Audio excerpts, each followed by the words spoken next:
Now I'm going to fit the 2011 swing arm to this bike. So first thing I've got to do is take my freshly built rear wheel off and freshly unbuild it and build in the rear hub that has the 25mm back axle. So I'll pull the wheel off and do that now. All right, I'm sorry I didn't do a full step-by-step with this one, with the swing arm swap, but I just got sidetracked stuffing around.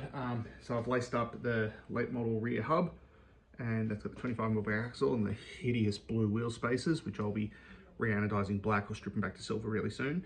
But by being able to run the late model swing arm, you can see the late model swing arm, I've got the original linkage in it, and that was a bit of a stuff around. I had to actually modify the inner spacers because the linkage is actually, the linkage spacer gap is about 3mm narrower.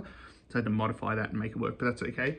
But the best thing about running the late model swing arm is I get to run I've got the late model master cylinder off a 2011 250F, a second-hand hose that I had there, but I get to run the caliper off a late model one, which gives me the I can run the 245mm rear disc, which is really good.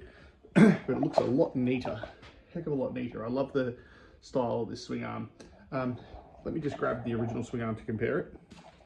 So this is what the original swing arm looks like. The original one has the hole in the side for the linkage pivot bolt. So apparently because the pivot location is a little bit lower on these one, it changes the rising rate linkage. So apparently it's plusher in the initial part of the travel and then stiffens up in the later part, but I don't really know enough about that to comment on it. But either way, it just looks much nicer. And this swing arm was all clapped out anyway, so it's all just worn out around the brake caliper slide bits. But yeah, it looks nice. I've got my BRP axle blocks there. I really like those ones. They're really cool. They're from the States. And yeah, I'll fit the chain to it probably maybe later on today. But now that I've got the swing arm in, I can put my works connection frame guards on too. But yeah, so one of the best things about this, doesn't have the remote reservoir for the master cylinder. The master cylinder, the reservoir is part of it.